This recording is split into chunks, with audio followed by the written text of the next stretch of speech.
We are back in the Turo Hospital studio. I'm Brooke Kirchhofer alongside Nick Underhill and Mike Triplett. And even though the Texans aren't here for joint practices, it was a really competitive practice for the Saints. We got the typical chirping back and forth during the 7-on-7 drill between the offense and defense, primarily Alvin Kamara and Demario Davis going back and forth, but always good to see. We're seeing some guys step up, including Keith Kirkwood and Shaq Davis. They are making a push ahead of the cutdown day.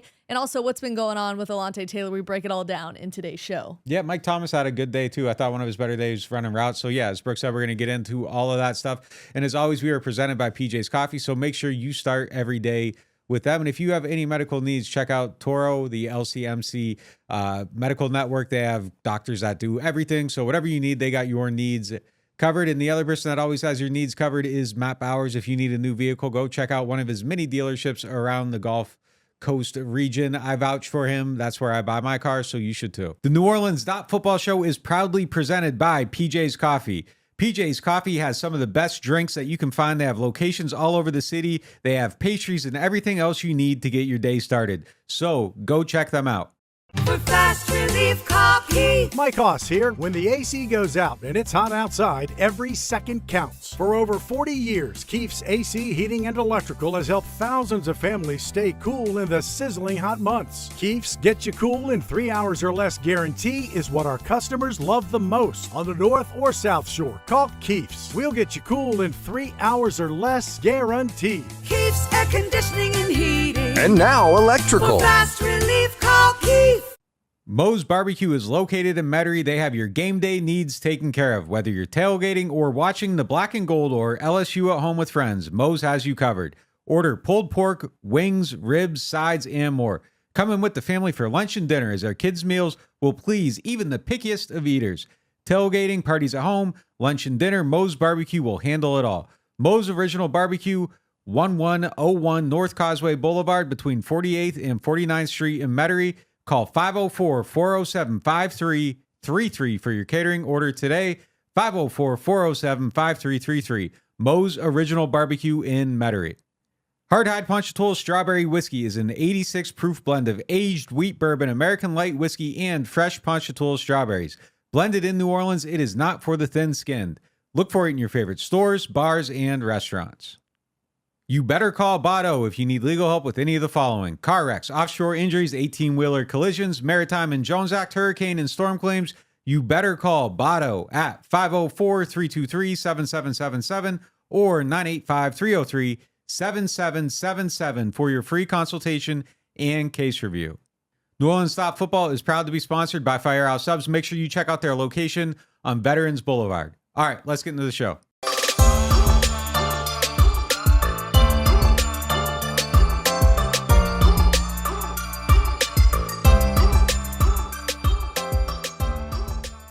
Let's get into our lead topic, presented by Friend and Company Fine Jewelers. Go check out their new engagement salon, and while you're there, ask them about their fleur-de-lis earrings and necklace that you see I have on now. They are specially priced for our NOF audience. All right, let's get into our lead topic. We're kind of getting to the end days of training camp. So who is making a push now at the end of camp to make this 53?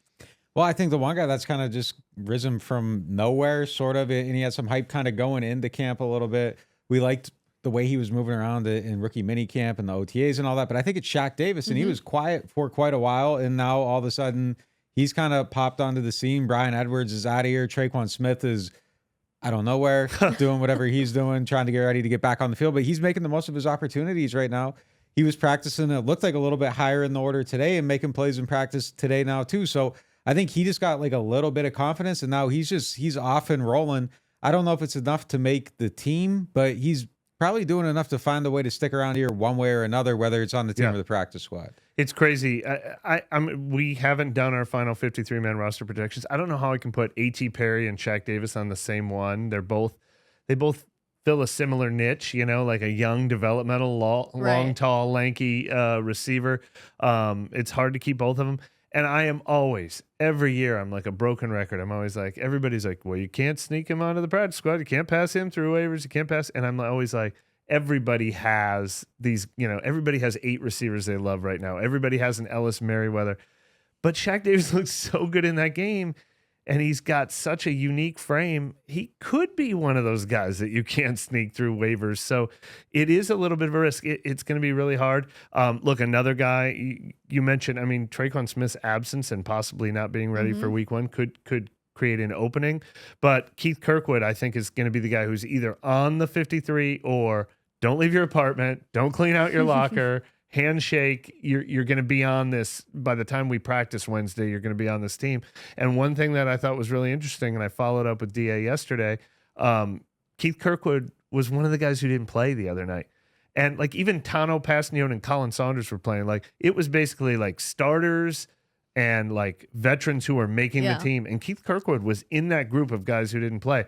Now, DA said it doesn't guarantee him anything, but it was because we want to look at some of the young receivers, and they know what they have in Keith Kirkwood, and he's going to be a guy who will be in the, if Traquan's not active, Keith Kirkwood will be. Yeah, it's certainly a good sign. And just some notes from practice today. Kirkwood was 4 for 4 in one-on-ones. To me, he was the standout in that drill. He also had a touchdown in 7-on-7 from Derek Carr and a great one-handed catch from the rookie quarterback, Jay Kaner. For Shaq Davis, he was 2 for 4 in one-on-ones.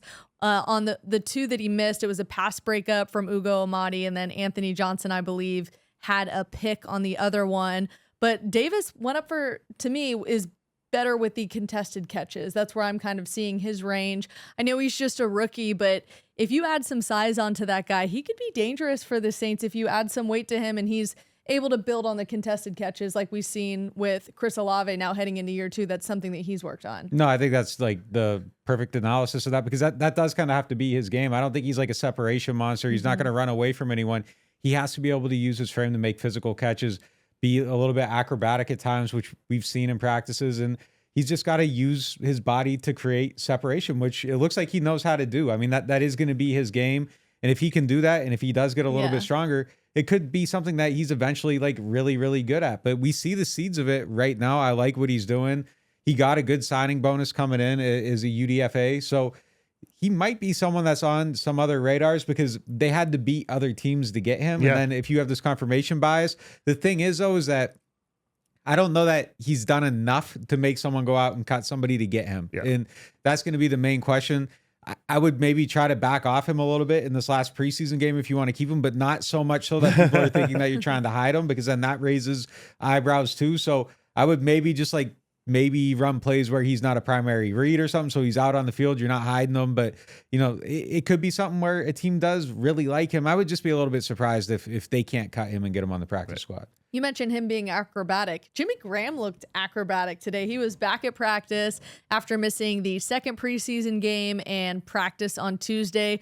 Honestly, he seemed like he was light on his feet. We saw him dunk after a touchdown catch from Jameis Winston, but it seems like everything's fine with Jimmy. I think it's the best he's looked to me in practice yet, which is kind of surprising after we were wondering what that was going to mean for his future. He's had, I think, individual moments, like plays. Like I think we mentioned that, like one of the first practices, you don't have to see it every day, but you have to see it once in a while. He had one of those plays here and there. But yeah, light on his feet is a good way to put it.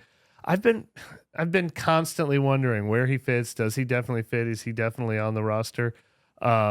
I mean, the answer is probably yes. This is a good sign that he bounced back from everything he's dealing with a good practice. That's for sure. Yeah, if nobody had told you he had a medical episode, I don't think you would have known he had a medical episode the way he looked today. So I saw him too. Like he dropped his shoulder at one point, like running a route, like early on, just trying to like stiff somebody and like make his presence known on the field. And then two, just seeing him catch the ball out of the air and quickly get his hips turned around as soon as he hit the field. That's where I kind of got when you said acrobatic, I was like, yeah, I mean, for such a big, long tight end who has some muscle mass, like it's impressive to see them get around that quickly. Yeah, it does look like he's starting to get his legs under him a little bit too. He looked kind of heavy, like running when he first got here, and he looks a little bit lighter on his feet now.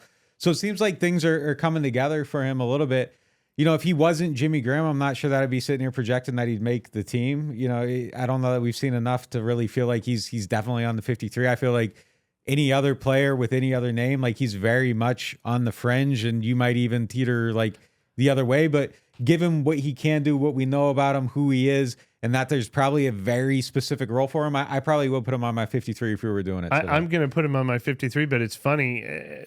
I mean, we just talked about, can you have room for both A.T. Perry and Shaq Davis on a roster?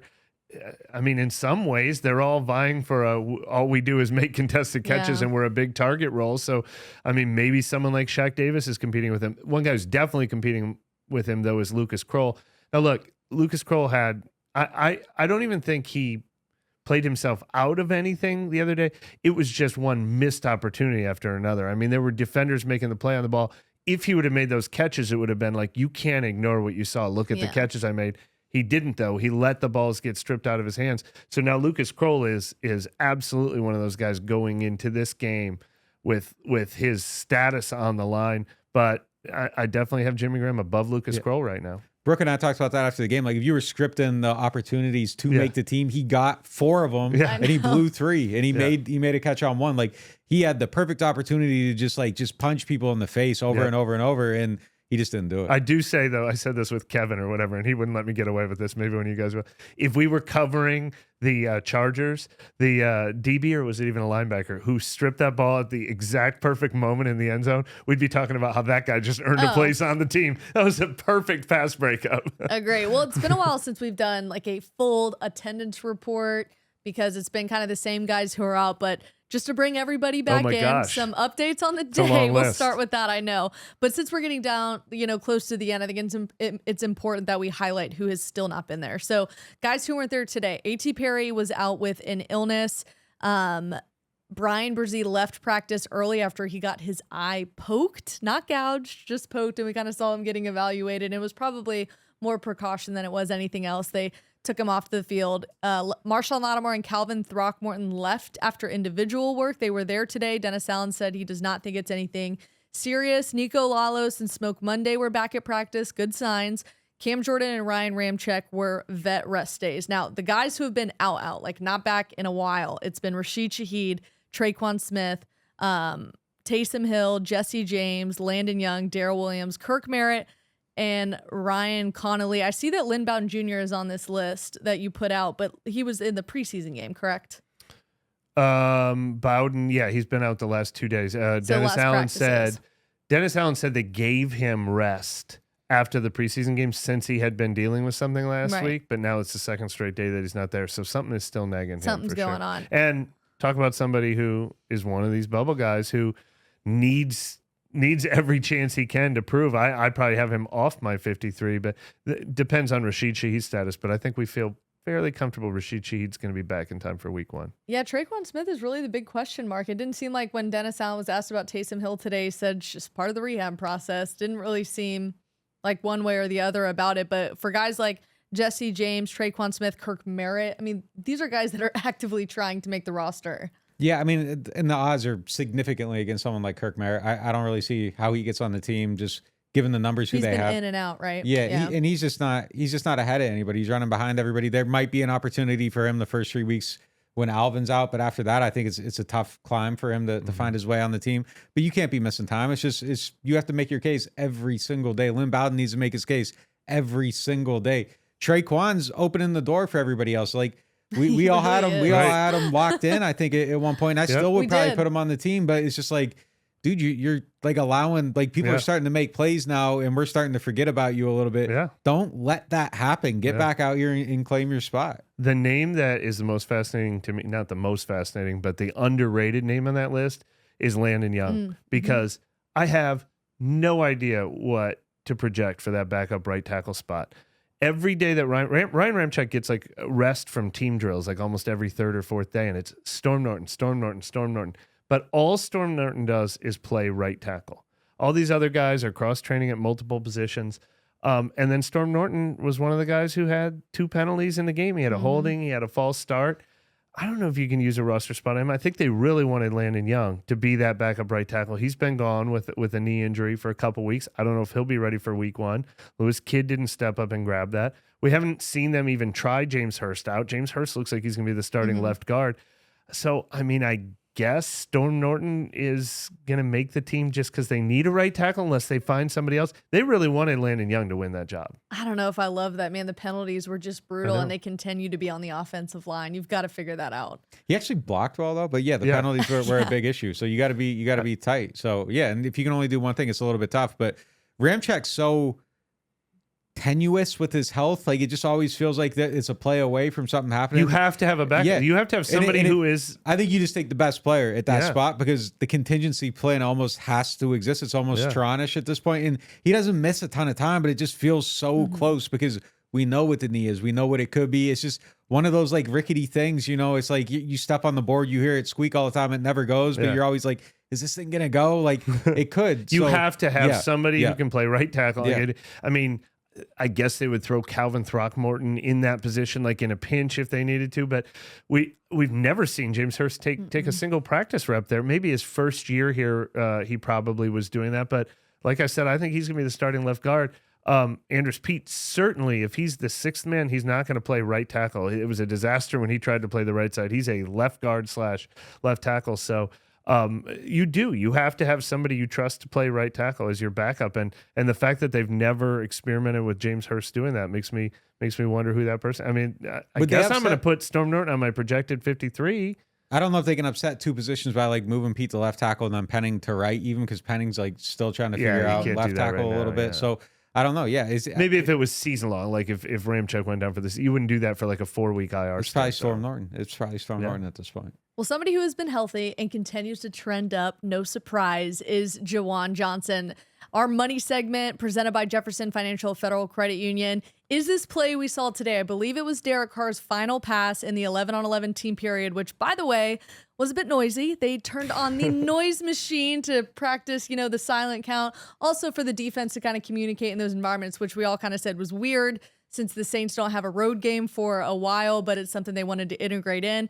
And with all the music blaring and things like that in the final team period, Derek Carr threw a beautiful pass in like the tightest window to Jawan Johnson. I believe there were 3 defenders in coverage, came down with it. Beautiful first down. It's got to be our money segment. Man, Carr had a few passes today that were just unbelievable, just in these tight windows. That he had one to Olave that was fantastic too. He killed it today. But yeah, I think Jawan Johnson's like the money guy of the summer, like right now. I think his stock has probably risen more than anybody on the team. Him and Carr they're just simpatico right now. It just seems like they just have like a really, really, really good connection. We see it every single day. Unbelievable camp for him. But yeah, I mean, Carr's passes today were just like so on point when he locked in at the end of that practice. I think it's important to mention too, at the locking in at the end of practice, I did notice in 1-on-1s and 7-on-7, Derek Carr was missing guys. Yep. And that could be on both sides of it. That could be the wide receiver, whatever. But this was the first time I had actually audibly heard Derek Carr kind of get upset. He's like, man, that was on me, or that you were supposed to be here, or whatever. But as soon as they got past 7-on-7 into the team, as you mentioned, Derek Carr was crisp, and Jawan Johnson just continues to be your guy. I mean, I just did the fantasy projections earlier this week, and he's my number one. Like, the thing I love about him for, speaking fantasy is, especially if you're like a 12-team league, everybody's got him ranked outside the top 12. Just wait till the end of the draft and take Jawan Johnson. I feel like he can be a top 10 guy, but I do have to give Tyrann Mathieu credit. Tyrann Mathieu has been seeing this connection just like we have, and he did get them. He sniped them in the red zone yesterday. They had a very abbreviated practice, but they did one set of red zones, and it was a beautiful route. Jawan Johnson looked like he was breaking open in the back center of the end zone. Derek Carr went for him, and Tyrann Mathieu was waiting under it, and he stopped that connection. So at least one person has gotten the better of that duo at least once. The on money segment of the day, to your point though, like Carr was a little bit off the mark early in practice, and boy, Mike Thomas was not having it. He was frustrated. We're going to get to that after the break. Right. Plus, we're going to talk about some of the camp battles that are still going strong.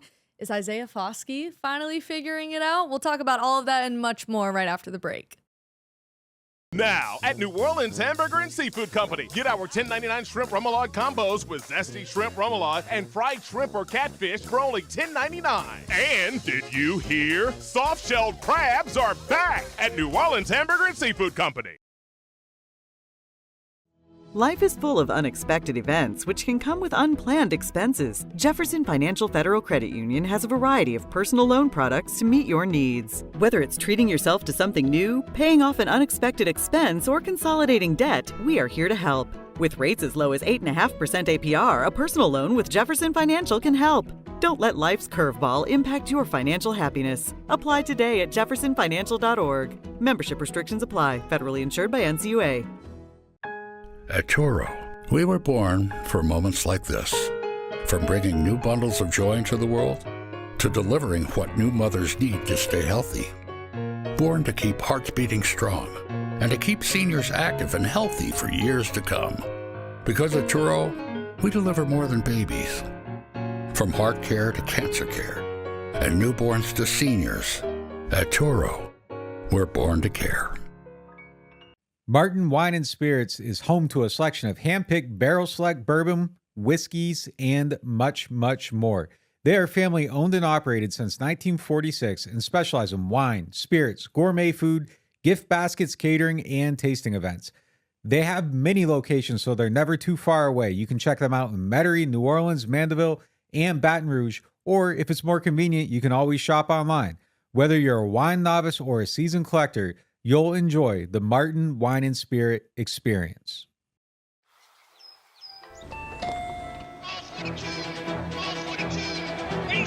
I'll take a New Orleans Saints scratch up.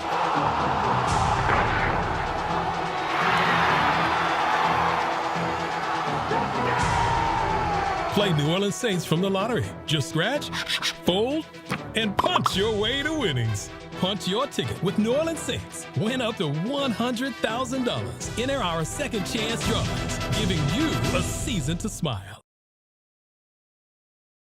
Welcome back to the Turo Hospital studio. We heard from Elante Taylor today in training camp, and it was probably the most humble and honest I think I've heard him since you guys actually interviewed him right here in the studio about how he wanted to break out this year.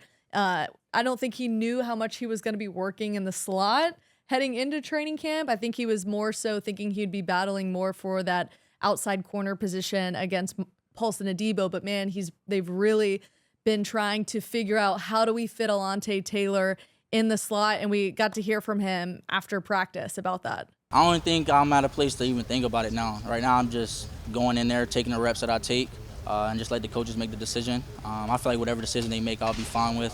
I feel like I got a lot to learn as far as the nickel goes, and that's kind of like my main priority right now. Yeah, it seems like Elante, his focus really is just getting on the field and not so much about the competition. Well, look, he is playing better each week. I think we like what we're seeing more each week, but he hasn't surpassed Paulson Adebo yet. Now, I think we were talking that could change in week 2. That could change in month 2. I think it's going to be a week-to-week assessment of who should be starting on the outside each week. But I think the increase of seeing him in the slot goes hand in hand with the fact that it doesn't look like he's winning that outside job at this particular moment. And I think he's frustrated by that too. He wanted to win the outside job. He's willing to play the slot, and he admits he's a work in progress in the slot. So, I mean, if you told me to guess right now, I think it's Paulson Adebo starting on the outside and Bradley Roby starting in the slot in week 1. Doesn't mean by mid-season that Elante will be in one of those spots, but as of right now, I think he recognizes he's running behind. He's got some ground to make up. I personally don't think he has the faintest chance of playing in the slot this year. Yeah. I don't think he's been good enough at the position. I don't think it's been comfortable for him. I think he's better suited as an outside corner. And I think he frankly has more upside out there. He does need to get better at everything on the outside too. Just a little bit of over-aggression, all that stuff that kind of like bothered him last year. I think is still part of his game this year, but he hasn't done enough to I think warrant. I think the depth chart at the slot is Bradley Roby, Hugo Amadi, and then Elante Taylor. I don't even think he's second in that mix right now. And every time he's given up plays, it's kind of been out of the slot. And that kind of probably skews a little bit of the evaluation for us when we're talking about his camp as like a holistic thing, because you're adding in these plays where he's getting beaten deep from the slot, and it's not necessarily on the outside. But yeah, I think Paulson's probably a little bit ahead of him right now. If I had to start a game this week, I would probably start Paulson Adebo. But if you're telling me who I think, 17 games, I still think I would try to find the way to make Taylor work. But I don't know. I think they will try to find. I don't know. Yeah, because I think by week 17, if he gets experience, he gets better. He goes back, cleans stuff up. He's getting better and better and better throughout the season. I just don't know if the Saints see it that way, because I think there's this like a hyper sense of urgency with them needing to succeed right now. I think it'll come to, as well as we've seen with Paulson Adebo recently, penalties. Yep. If that becomes an issue for Paulson Adebo, I see them having no issue putting Elante Taylor outside. Here's the other problem. Whoever starts on the outside is going to get creamed. And then we're going to call for the other one, because defenses are going to stay the hell away from Marshawn Lattimore the way he's playing right now. So that job is going to be the most thankless job in the NFL. And we mentioned this a little bit earlier, but another battle, left guard, it seems like. Andres Peak came back, they haven't put him back at the starting left guard position. It's been James Hurst. That seems settled to me. It seems like a settled thing to me because if Andres Pete is your starter, you are getting him in that mix immediately right now just for the communication here in Derek Carr's cadence being used to everybody next to him. They aren't doing that right now, which leads me to believe it is James Hurst's job. I think I almost feel like every single battle on this team is settled right now except for that cornerback spot. And that's the only one that I can see going either way. There isn't anything up in the air to me at this point. I think for I know starting jobs. Yes, starting jobs. Even a lot of the backup jobs feel like primary backup jobs feel settled at this point. There just isn't anything lingering except for that corner spot. But I think James Hurst is a starter. What's interesting with Pete to me though is we kind of talked about this. If he doesn't win that job, would he possibly be on the bubble as a surprise cut? He'd be an expensive backup. But funny enough, even though while he was gone for 2 weeks, I think his status is almost improved because people are not going up and taking those backup offensive line jobs. We said Landon Young's been hurt and he's been out. Calvin Throckmorton is probably their primary backup guard, but he's been battling injuries. Lewis Kidd's not doing anything to step up and demand that he has to be on the field. Nick Saldiveri, we're excited about his future maybe, but he doesn't look like a guy who's ready to play a significant role week 1. So I don't find Andres Pete expendable right now, even though he's done nothing to lock down a job yet. For this next competition battle, I couldn't put somebody up. And it brought up a good point today, as you mentioned, the Michael Thomas. It's pretty much Michael Thomas versus himself at this point. If he can get back to Michael Thomas of old, it's Michael Thomas and everybody else. But as we've seen, I mean, he's had his own frustrations and just routes on air, him throwing the ball down, almost like, sorry to say it, but like a temper tantrum, like a kid. Yeah, he was throwing the ball down. And I mean, it was. And it's like, I looked at Nick and I'm like, man, but I mean, it shows that drive and the frustration of him so wanting to get back to where he knows he can be, but it's going to be a process as we've seen in camp. Yeah, it is Mike versus Mike right now. He's like dropping passes, which isn't characteristic of him. He's getting open though, and I feel like his ability to get open is improving day by day. I thought today was his best day running routes. Look, I'm going to just say that, like, I think Mike's going to get his targets this year. I think Mike's going to get his yards this year. I think Mike's going to be productive this year. I'm not worried about Mike Thomas. Like, he looks solid. He's going to make plays. He's going to be a productive player. 2019 Mike, like, again, if we're framing conversations through this, you're an idiot. Like, that's a dumb way to talk about the thing. And nobody's thinking like that. Nobody's said that. Nobody thinks Mike Thomas is going to be the best receiver in the NFL, but he's going to be a productive player for this team. And I think just like being concerned about that just doesn't feel valid to me at this point. He's going to make plays. There's a valid discussion point though. He's never looked like this camp is a new Mike Thomas. He got locked up last year in Green Bay though. But they were clowning him. They were laughing at him. Like their cornerbacks, I went in their locker room and their cornerbacks were making fun of him. Like, because, oh, Mike can't get open. Mike can't do this. Mike can't do that. So there were low points last year too. There were reasons for concern last year. And then week 1 comes. I sent video of Mike Thomas to one of his former teammates and I said, what do you think of him? And he said, this is how Mike looks in every practice. He looks weird. That's the most competitive person in the world. You're a moron if you bet against him. And I was just like, all right, like, cool. But like, Mike is moving better. Like, he was snapping, like today's route today, he was snapping. He had a double move of stop and go, like where he got wide open, didn't complete the catch. Like, I think Mike's in his head a little bit. Yeah. And I think that's where the battle is right now. I don't think it's this like huge physical element. I think obviously Mike is 30 years old. He hasn't been, healthy consistently for 3 years. There's obviously going to be a step back. But we see him getting open. We see him making plays over the middle. Worst come to worst, he's Hunter Renfrow. Like, he's going to do that, and that's still a good player. So, I just don't know where we're setting the bar. But I think if you're setting the bar in a realistic place, the reasons for concern are pretty minimal at this point. I think that's my point is even though he struggled in Green Bay last year, the first 3 weeks of training camp, I think he was our camp MVP. Like, we were like, wow, Mike looks like 2019 Mike. That's how we felt about him the first couple weeks of camp last year. This year, we have to decide what is the bar for one of probably the greatest receiver in Saints history if he starts to look like a 30-year-old showing rust. Does that mean he's fading? Does that mean he's going to be slightly above average? Does that mean he's going to be way above average and he's still going to catch 8 balls a game? Like, I don't know exactly. And I just, like I said, did the fantasy projections and I tried to find the happy medium. I am not worried that he's not going to be a wide receiver 2 at worst. Right. But where do you set the Mike Thomas bar? Like, that conversation can be different for anybody. Like, you know, we would talk about that if Drew Brees came back. He doesn't look like Drew Brees anymore, but is he still a top 10 quarterback in the league? I don't know exactly where to set we're learning what's the new Mike going to look like. And I don't know exactly how big his role is going to be on this team, but yes, he is going to be number 2 in targets, number 2 in receptions, number 2 in touch. Like, I believe all those things. It's just a matter of what do we expect out of him, but not, oh no, is he done? Absolutely not. Yeah, I mean, it's like, you know, but if Drew were to come back, you wouldn't compare him to 2011. Right, you know what I mean? Right. It's just like, you'd be like, oh, this is Drew. He was good a while ago. Like, he's older. Let's take a step back. Let's set a reasonable bar. Like, I think that, like, a lot of the concern about Mike is like, he can't play anymore. Like, come on, man, he can play. Like, he's out there, he's getting open, he's going to catch passes. Derek Carr is going to get the ball to him because that's just like how he likes to play. Like, so there's going to be those outlets.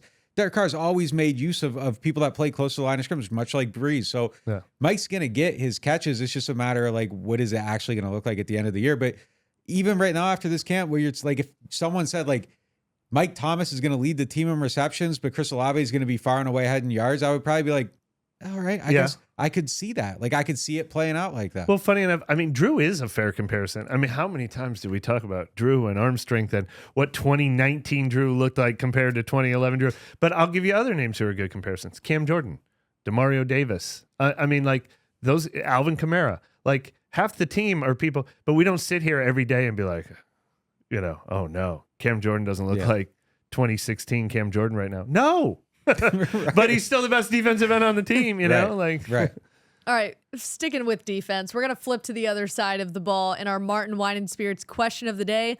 Martin Wine and Spirits is home to a wide selection of handpicked barrel select bourbon, whiskeys, and more. Okay, Tedrick Covington asks, Marcus May most likely will be suspended week 1. Do they start Jordan Howden or someone else in that spot? Brings up a good point, because I think we haven't necessarily touched on this yet, given Marcus May's whole thing is finally kind of seems like it's over. Yeah, so he changed, like, he was pleading not guilty, he took a guilty plea, it's done, it's over with. He's on probation, I believe. So we'll see how it plays out. Typically, DUIs are kind of cut and dry. It's usually like 3 games. Like, you just run down the list, it's almost always 3 games for those guys. So if the league plays that out, if it's in the process, if they get it done by week 1 or whatever, you never know what the timeline is like when they get around to these things. But assuming he does miss 3 games or whatever, he misses a game, 2 games, whatever it is, whatever the case may be, if Marcus May misses time beginning of the season, I think it's Howden and Lonnie Johnson. I think it's a 2-guy race, and it might be Lonnie Johnson ahead, and then in the dime package, Jordan Howden comes in. But I think it's those 2 guys, and I think it's everybody else. It's really hard to know the answer based on usage in camp, because for the first 2 weeks or so at camp, every single day, Tyron and May with the 1s, Lonnie Johnson and Jonathan Abram with the 2s, without question. They weren't rotating, they weren't shifting, they weren't changing. Then they go to dime, and there's Jordan Howard, and you're like, okay, that's how Jordan Howden's going to get on the field. Then they give a veteran rest day to Tyron, and Jordan Howden plays with the 1s. Then they give a veteran rest day to May, and Jordan Howden plays with the 1s, and it's like, well, like, and then they go back to Lonnie Johnson and Jonathan Abram with the 2s every day. So it's been really hard. Like, there is not a clear pecking order, but I totally agree that it's either Jordan Howden or Lonnie Johnson Jr. And I guess I would bet on the veteran if we're really talking about this happening in week 1. But Jordan Howden has come on fast, and same thing we were kind of saying with Elante. If you want to tell me who's ahead in that race by week 18, I think it's going to be Jordan Howden. It's interesting, too, when you watch the secondary. It's important to note that there is so much rotating and things like that with the 1s. You don't necessarily see that with the front 7. And we got to see Isaiah Foskey rotating in with the 1s today. He is our moment of the day, presented by New Orleans Hamburger and Seafood Company. A lot of it had to do with Cam Jordan having a vet rest day, but I was able to ask Dennis Allen about this after practice. He said, look, he has taken the necessary steps. He's like the strides he's taken in the last 2 weeks, but the big thing for him is him finishing on certain plays, but has to be a good sign to see Foskey working with the 1s. Yeah, I mean, part of that, it was a veteran rest day for Cam Jordan. But yeah, I mean, it might be the first time because they've obviously got Peyton Turner and Carl Granderson rotating every day. Tano Passanio has just kind of been the backup behind Cam Jordan. There really has not, I don't know if he's ever gotten a snap of the 1s, and his snaps with the 2s increased today. I think they are trying to speed forward this process. The thing Dennis Allen has consistently said about Isaiah Foskey every time is, I want him to, just stop thinking so much and play freer. He's just a step behind. It's not like, this is true of every rookie who's ever played. And then when we'll talk to him next year, he'll be like, oh, the difference for me in year 2 is I'm not thinking as much. And so I can just play fast. That is clearly playing out with him. He's a step behind. He's thinking. He's not. And I think they feel like they can unlock that at some point, but unlock it before week 1, I don't know. But it was a promising practice for him. I think we had him with 2 sacks of Jameis Winston today, and he hasn't had a lot of sacks in practice yet either. So it was a good sign that he took advantage of that opportunity. I think it was a concerted effort to get him up in that group. I think even if Cam was there, they would have found a way to get him some snaps, because I think, they probably want to get him some looks against some different guys, because that's probably going to help Foskey if you're just going against the same guy every single time. Like, maybe, okay, what can you do against Trevor Penning? Go against him, see what he can do. And I think, too, this was an effort to rebuild his confidence a little bit. He's kind of not doing great. There's a lot of bad press on him. DA himself yesterday, he was asked about the play, and he said, quote, it sucked or something like to that effect. Like, so it couldn't, I think it's just they wanted to get him out there, maybe throw him a little bit of a bone, maybe soften it up. Maybe he didn't respond to that tough love like the greatest way. I don't know. But it just seemed like they were trying to make an effort to just rebuild this player a little bit and just, hey, look, things aren't that bad. Just keep doing, what you're doing, stay on the path, keep building on it and get better. But I think he was getting those snaps no matter what. We have to mention that Peyton Turner had another big play in practice since I'm the head of the, but no, look, I'm half joking. I listened to you guys' show when I wasn't in California with you, and I want to make it clear that all I've said all along about Peyton Turner is the Peyton Turner that we saw in the preseason game is the Peyton Turner I've been seeing in practice. That does not, I'm not betting on him. I'm not guaranteeing anything. He is as much of a mystery and an unknown to me.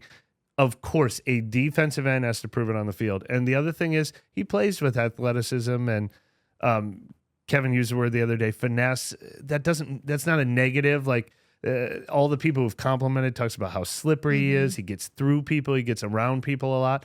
Maybe that doesn't work against a starting offensive line, down in, down out. So we need to see it.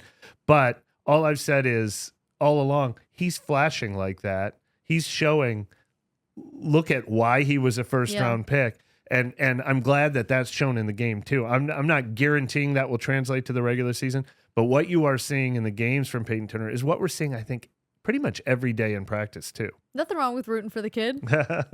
I mean, but if I don't want to look. If it doesn't work out, I don't want to be like he guaranteed his success. No, he is. I consider him the same kind of we don't know. Will it happen or will it not? He is a risky investment. If you were investing in him or whatever. But it is a good sign that he's showing the flashes he's showing. That's the disappointment this week is the Texans aren't here, obviously, for the joint practices. We could get more evaluation on Peyton Turner. We could get more evaluation on guys like Isaiah Foskey. But the practices have still been productive, and we'll be back out there on Thursday, and we'll see you guys next time.